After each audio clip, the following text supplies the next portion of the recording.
Hai sahabat Emma, terima kasih kembali sudah klik video ini di channel Emma Diary. Kali ini kita ada di podcast viral. Ini adalah kisah status drama 4 babak dari orang-orang yang tidak percaya COVID.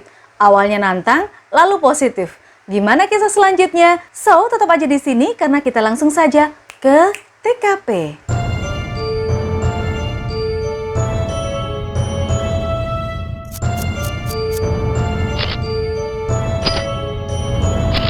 Foto screenshot dari seorang pria yang tidak percaya COVID baru-baru ini menjadi viral.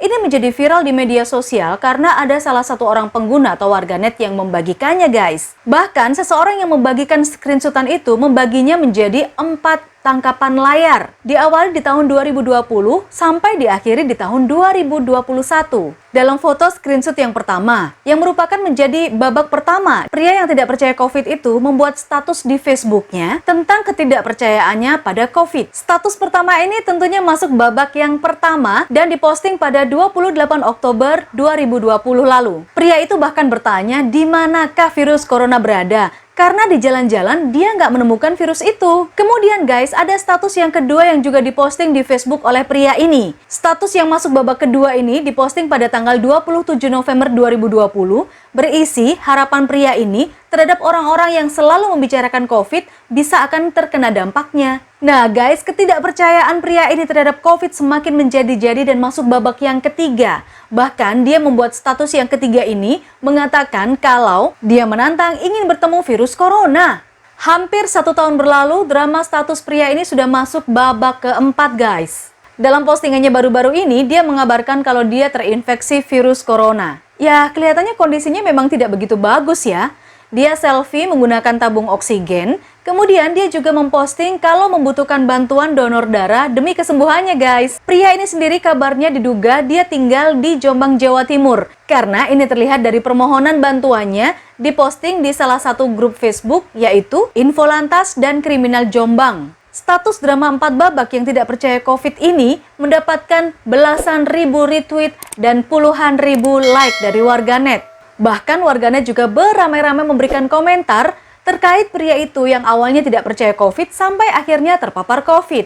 Oke, sekarang kita coba bacain ya komentar-komentar dari warganet. Memang nggak bisa semuanya karena kan wow banyak banget.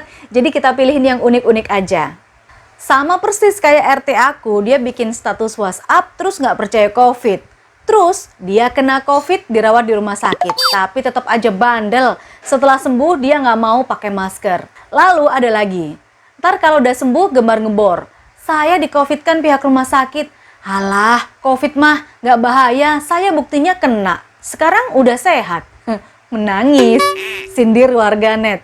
Lalu ada lagi, izin upload WA story buat nyenggol saudara-saudara yang nantangin juga. Sampai ada yang bilang pengen meninggal karena COVID dong. Wah, emang sakit saudaranya ini ya. Dilihat dari timeline postingan di atas, koar-koar berani sama COVID ada di tanggal tua. Ya, mungkin dia stres. Maklum aja ya. Padahal waktu sekolah kan udah diajarin ya, virus itu ukurannya kecil pol. Dan mata kita nggak bisa menjangkau itu. Apa matanya mau diganti mikroskop aja ya, biar kelihatan. Tapi COVID-nya pengertian juga ya. Mau aja diajak ketemuan, get well soon bos. Ya, itulah beberapa komentar-komentar dari warganet yang sempat ada di postingan pria ini. Gimana pun juga guys, meskipun kalian nggak percaya adanya COVID, adanya konspirasi, intinya cuma satu, jangan sampai virus ini masuk ke badan kamu, gitu ya.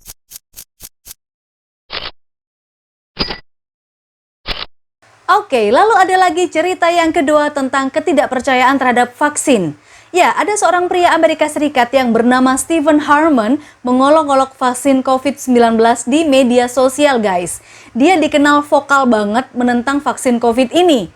Dia bahkan melontarkan sejumlah candaan sarkastis soal vaksin. Dan belakangan, Stephen Harmon dirawat di rumah sakit setelah dia terkena pneumonia dan COVID-19 di sebuah rumah sakit di luar kota Los Angeles. Lalu gimana ya kondisinya sekarang? Ya guys, ternyata Stephen Harmon ini tidak selamat. Dia meninggal dunia setelah 1 bulan berusaha berjuang melawan COVID-19. Dia menghembuskan nafas terakhir pada hari Rabu tanggal 21 Juli lalu. Dan ini adalah fakta yang lagi-lagi terjadi di Indonesia. Sejak virus COVID-19 muncul, nggak sedikit ya informasi mengenai virus corona yang beredar di masyarakat itu tidak melulu benar. Alias banyak masyarakat yang percaya berita mitos atau hoax terkait COVID-19 ini guys. Seorang pria bernama Helmi, dia kehilangan ayahnya akibat berita hoax COVID-19. Nah, kok bisa? Dia menceritakan pengalaman kalau ayahnya yang bernama Nur Yaman itu meninggal dunia akibat tidak percaya COVID-19. Sang ayah sering sekali membaca tulisan-tulisan menyesatkan mengenai COVID di media sosial gitu loh. Pada hari kedua diketahui positif COVID, bahkan sang ayah itu masih baca informasi broadcast di grup WA yang gak jelas kebenarannya. Ayahnya bernama Nur Yaman, dinyatakan terpapar COVID-19 pada 6 Juli 2021. Ayahnya tidak mau mengkonsumsi obat-obatan terapi COVID guys. Dia juga sampai kehabisan akal gitu loh untuk membujuk ayahnya ini agar mengikuti vaksin COVID. Ya sebelumnya ketika mendapat giliran vaksinasi, ayahnya menolak karena percaya informasi bahwa vaksin COVID itu mengandung babi gitulah. Nah ketika keadaannya semakin memburuk, ayahnya ini masih tetap bersikukuh tidak mau dibawa ke rumah sakit dan tidak mau mendapatkan perawatan apapun. Dia memaksa tetap di rumah saja karena khawatir kalau di rumah sakit kondisinya akan semakin memburuk. Nah, cerita dari Helmi Indra ini semoga bisa menginspirasi kamu ya guys, supaya tidak gampang terpengaruh berita hoax tentang COVID atau vaksin. Jadi, semakinlah kita berhati-hati untuk memfilter apa-apa yang ada di media sosial. Informasi-informasi dan berita di media sosial, entah itu di grup WhatsApp, Facebook, Instagram, Twitter, maupun dari sumber-sumber yang lainnya. Karena itu tetap jaga imun, jaga kesehatan, terapkan protokol kesehatan yang ketat untuk dirimu dan keluargamu. Lindungi dirimu sendiri dan juga lindungi orang-orang yang kamu sayangi. So, sampai di sini dulu di Emma Diary Podcast Viral. Next, kita akan ketemu lagi di video selanjutnya. Jangan lupa di like, di subscribe, dan juga di klik loncengnya. Bye-bye!